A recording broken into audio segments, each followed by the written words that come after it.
We have some timestamps, and we want to highlight these timestamps that are over 7 days ago. So timestamps are interesting. They act very similar to dates, so we can handle them almost just like dates. So let's go up to Format, Conditional Formatting.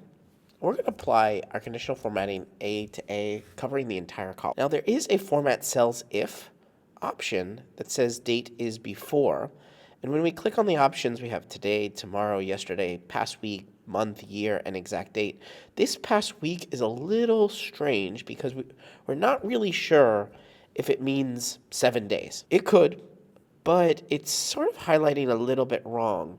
Right at this moment, it's highlighting the 11th, and it's the 18th. So I actually don't want that highlighted, so this is not going to work for me. Instead of format cells if date is before, we're going to do a custom formula. Equals A1. It says A1, but it will apply it to every single cell in the A column, is less than today, parentheses, minus 7. And you'll notice that it does highlight the 10th. That is correct.